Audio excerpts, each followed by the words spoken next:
All right, Mr. Morales, well, first of all, welcome to Kazakhstan, and it's nice to see you here.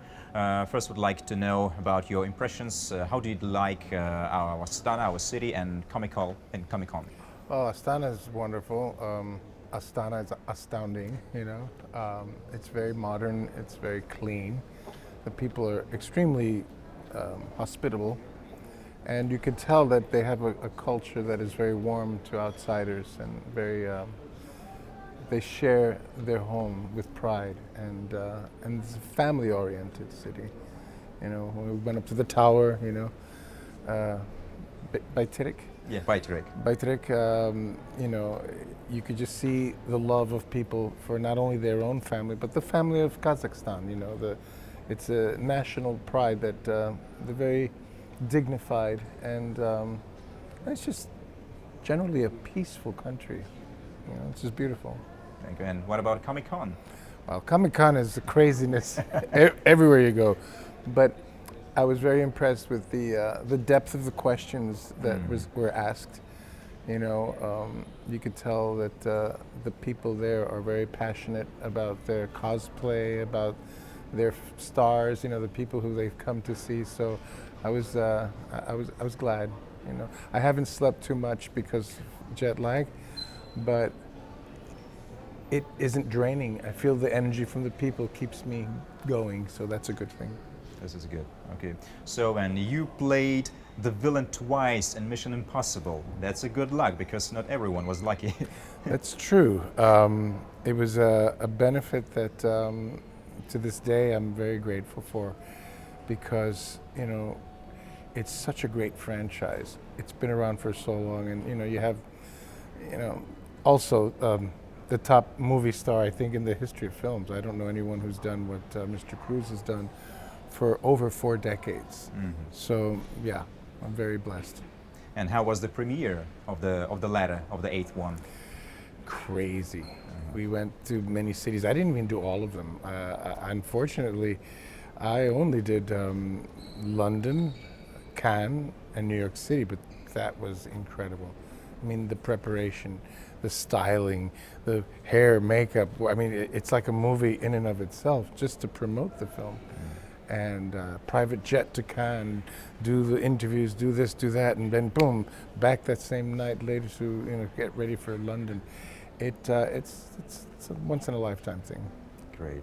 And the film touches one of our biggest fears today, artificial intelligence. And Yes. the world is changing rapidly and changing fast. And did you feel that sense during filming? Well, I know that I would say it's changing dangerously fast. My character represents someone who is powered by AI, who is informed and driven and motivated. And I just hope that we as a society, as a human species, will learn to use the best of AI to counteract the worst of AI. Because in the wrong hands, as you know, power corrupts absolutely. Like a fire of Prometheus. Yes, very good. Thank you. And so you approach your roles with great depth, and it's astonishing, adding your own sense of drama and conflict, and which is why your Deathstroke in Titans or Roberto Morales, they all feel nuanced and sensitive, and you feel it. And what was your approach to playing Gabriel? Well, Gabriel is very different than most, because the character almost forms itself depending on how the film evolves. It's not set in stone in the beginning, so there's not one character. We focus mainly on the physical training for the stunts that have to be prepared. Otherwise, you can lose a lot, including everything. So we focus on the physical training. And then as we get the pages that come in different times, you get a sense that you really have to trust the filmmakers. Tom's great director, Chris McQuarrie, and Tom, who's very hands-on. He's a very involved producer, actor. So they're both there to kind of help you flesh out this character for what the movie needs to be ultimately entertaining. We're not doing documentaries, we're not doing sermons, but in every film there is a message by default. Even if you try not to put a message, the message ultimately becomes what is the most important quest, what is the most important mission, for lack of a better term, that our hero has to do to overcome the villainy or the problems. And whatever that is, I think in Mission, the ultimate message is about teamwork, is about unity, is about, you know, how you work with the family of work, your real family, like your relationships in life are ultimately the things you're going to remember most. And they say, I love this quote, people don't always remember what you say to them, but they remember how you made them feel. And you could tell with the team, the IMF team, that they're very, very loyal and they're very dedicated to each other, the way we are to the people we love and care about. And there is a flashback scene where your younger version kills the woman. Well, we don't want to give away too much, but yes, there's that, and thank goodness for AI. I mean, CGI. Ah, that was CGI. Pre-AI, yeah. Well, some. I'd like to take care of myself, but I can't do it all. Okay. And what was it working under Tom Cruise's close supervision? Is he really as demanding and strict with the crew as people say? Yeah, he's pretty strict. I mean, he's not always strict. He's an easygoing guy, but he's had to protect his brand for many years, and he's done it for so long that you know, he doesn't suffer incompetence. You better know what you're doing, and if not, it's okay, but you won't last long. You know, it's I can't blame him. You know, there's hundreds of millions of dollars that go to make this, and so he has to ensure that that the best product comes forth. Yeah. And that's why it's so successful, and we love those movies. Oh yeah. Okay, and now about inclusiveness. Oh yeah. You often spoken about the need for better representation in Hollywood. Yes. And yes. You also mentioned that inclusiveness should reflect reality, not just be enforced through quotas. Yes. And so, do you think La Bamba is a good reference point when it comes to identity and authentic representation? Absolutely. I was blessed to have La Bamba early in my career, a film that was about a family, about the relationships, about the dreams that one member, Richie Valens, had, and the obstacles he had, including yours truly, my character, Bob Morales, who, ironically enough, had the same last name. And I can't tell you how rare that is in Hollywood, not only to have roles that are written well, like three-dimensional, not just two-dimensional, for Latinos, but that has your own name on it. I was like, wow. And people wanted me originally to audition for Richie, and we both did. Lou Diamond and myself both auditioned for each other's roles.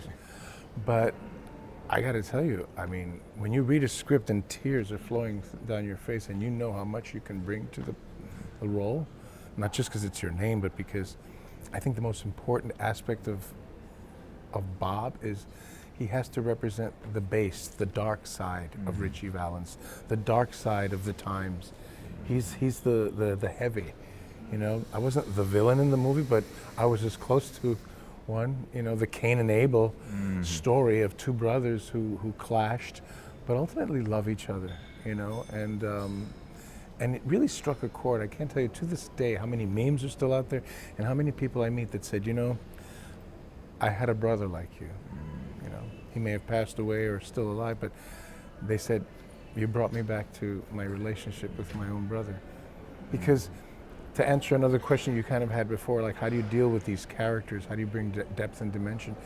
You realize that it's hurt people who hurt people. So you have to find the pain of your character. You have to identify authentically with that which hurt you in your own life. And if you understand pain and where it comes from, then you understand the basis of the sins we commit against each other. And so that was your method. You compare it with Cain and Abel. Oh, absolutely. But my method is whatever works. Number one, whatever makes me feel invested. When I read it, my instinct, I'm a very instinctual player, but yes, when you rehearse it, we rehearsed, and we found truths in it. We found nuggets. We found humor. You know, life isn't all one way or the other. No one is all good nor all bad. we all have a little of the light and darkness, and I think it's our responsibility to be as positive a force and overcome our negatives so that we're more overwhelmingly good than overwhelmingly bad. And how do you define good and bad, right? That's What right. is good for one person may be bad for the next. Exactly. So this is what I love about films and good storytelling, literature, art. It makes you think.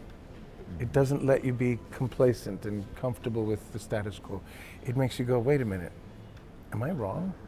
Is it me? It makes you reflect.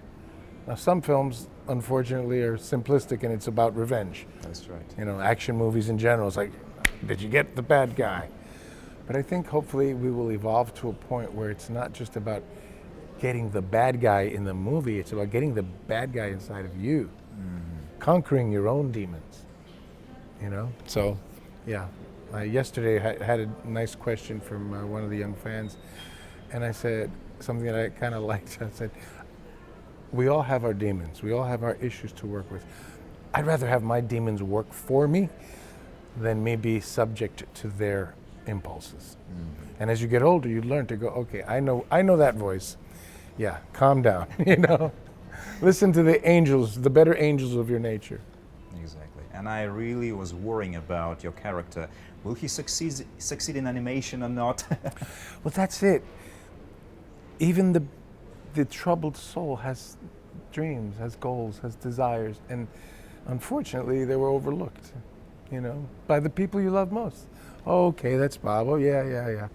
And we tend to do that to each other sometimes without meaning to. We hurt each other's feelings, and I think the mission, not impossible in life, is to evolve ourselves to not take things so personally, to understand the person who hurt you and go, you know what, I'm going to forgive you because I know what it's like. I know where you're coming from. Now, if you keep doing it, you have to protect yourself. But you don't have to always be defensive. Always like, why are you looking at me? What did you say? You know, people who are highly offended easily, they vibrate in a low frequency because everything is a threat. Everything is, are you making fun of me? You know? Which is another reason, by the way, I'm very impressed with the way people took, even though, you know, I'm from Puerto Rico. I mean, my family is, but you know, where your family is from is also what you feel like you're from. And we're also very proud, like the Kazakh people. And we also have had situations where our national pride seems under assault. But I am more of the kind that says, you know, if you insult my people, and then the insult is true, it's going to hurt more than if I know we're better than that, and it's a reflection on you. So when the issue of the famous movie by a famous comedian came up, I remember telling people, you know, to know the people, to know the culture, it didn't resemble anything like the true people. So I have fun with people who can laugh at it and go, that's okay. Because if a child calls you a poopy head, are you going to really be hurt? No, it's a child, okay? Yeah. So for me, it was a testament more of outsiders' ignorance than the reality. So my hat's off to the good nature of the people of Kazakhstan. Okay, good. Rahmet. So, and since we mentioned comedy, I'd like to mention your colleague, maybe you know him, Cheech. Oh yes, a lovely man. Yeah. I may be working with him again soon. Oh, cool. Yeah. So, and do you think that what you did for Latino cinema is a bit like what Cheech did in comedy? Oh my God. I don't know that I did it myself. It's always a collaboration. As with Cheech, he also had Chung, you know, Yeah. Tommy Chung. They were so far ahead of their game, and they were so uniquely individual that they did a lot with their early humor, which was a little against social norms, you know. Yes. We're talking about a plant that's been with us for a long time, but not socially accepted. Yeah. And I just love humor. I think we were born to mine, like a miner digs, to mine joy in life. So my hat's off to anyone who could find the humor in situations, because sometimes life is really rough, it's dramatic, and it's not always fair. So the good part of entertainment is that it takes you away from your troubles. It gives you a place to forget the things that are sometimes very, very depressing. That's right, exactly. And you have one franchise that connects both of you, but you never appeared on screen together in that franchise. I mean, From Dusk Till Dawn. Oh wow! But this time, I'm going to ask about the series. I did the TV series, Yes, right? the And he second did season. the film Yeah. version, and they were both great experiences. And I always wanted to work with Robert Rodriguez, and I got a chance to work with him and the wonderful crew and people. You know, it's fun. I'm the bad guy. I play a snake vampire cross. Culebros. It's fun. As a kid, you always have to go, we like to scare each other. We like to play. That's the nature of this. The reason it feels like it's not work, even though it's a lot of work, but when you enjoy what you do, it doesn't feel like work because you love it. Exactly. So it's the nature's to play, to make believe, to exercise your imagination so engagedly that you engage those around you. So you become a magnet for attention. And one of my acting teachers always said, if you are interested, wherever you focus your attention, right? If you are interested, you will be interesting. Yeah. And this is a reinterpretation that immerses us deep in Mesoamerican culture and mythology. Yes, And your feud, the feud between Alvaro and Santanico Pandemonium, a toxic, abusive, and coercive relationship, Yes. more successfully aligns with an agenda. Somebody does their homework. Yeah, it is good. And so, how did you prepare for the role of the leader of? It's not like I can go to, it's like when I did Ozark. It's not like I can go to cartel school or demonic, snake school. It's not like I can study the real life version of this. You use your imagination. For me, the older I get, the wiser I think I get, and the more I learn, so I take from everything in life. So life is a form of preparation for these roles, and you unleash your imagination, and then you find out what who your character is, what they want, and what they're willing to do to get it, and then your style is how they get it. In what fashion, in what manner. Is it laid back and in the head? Is it guttural? Are you hungry in your soul? Like, how badly do you want? Do you need your objective? How badly? Because drama is about A wants to get to B, and B wants to get to A, and clash, That's conflict. Right. Yeah. Without conflict, there's no drama. It's like, hi, okay. So the nature of drama is conflict-based. And how do you prepare for conflict? You train. And in our case, you train the muscles of your imagination. Exactly. And Robert Rodriguez, is he really hands-on and multifaceted, the one-man film crew? Yes. He also makes pizza at his house. Yeah, like he has an oven, like a brick oven. And if you're lucky, you get invited over to the house. So you own his rancho? Oh, yeah. His property. Very, very, very talented man, He's very blessed, and it was a lot of fun. But yeah, he's hands-on. On the series, the certain episodes more than others because he has to do other things. That's right. But it's a lot of fun. I mean, come on, to play, vampire demons, I also have to be careful, though, if I may suggest. Drama is kind of like an invocation. And when I play characters that are very dark, I have to come home and kind of detoxify. Clean myself off of that energy, because if you think about it, what are rituals? What are religious or occult rituals? They're reenactments. So if we're not careful, we may be summoning things that are not healthy. Yeah, So I warn people, if you do the arts, if whatever arts, just always ground yourself and pray and know that you're playing a part. You're not wishing it. in your reality. That's a good piece of advice to all young filmmakers. Yeah. And is there any dream role or kind of story you'd still love to tell? Maybe something more personal, or even another comic book character beyond Deathstroke, beyond DC? You know, I was asked that yesterday, and it's a popular concern or question. I'm at the point in my life is where so much has happened to me that I didn't plan for. Mission Impossible. Yeah. I didn't audition. I got a call. I was a replacement for another actor. Ah, who was originally? A fine English actor, tall, young guy. I was like, really? You want Nicholas Hoult?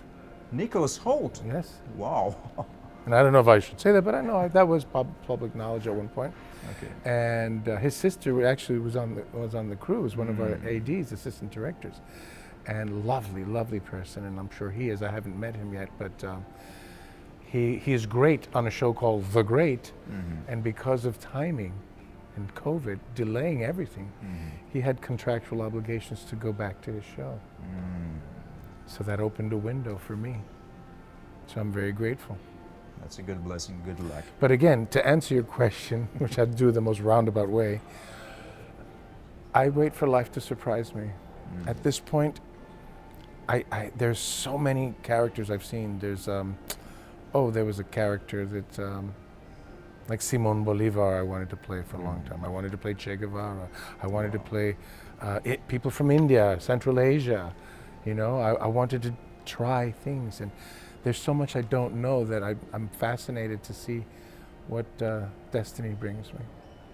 So, hope maybe to see you in the future playing one of maybe iconic roles meaningful to Central Asian people. Yes. You know, you could play maybe like son of Genghis Khan. Maybe. Yes. But unfortunately the role was taken already for Netflix.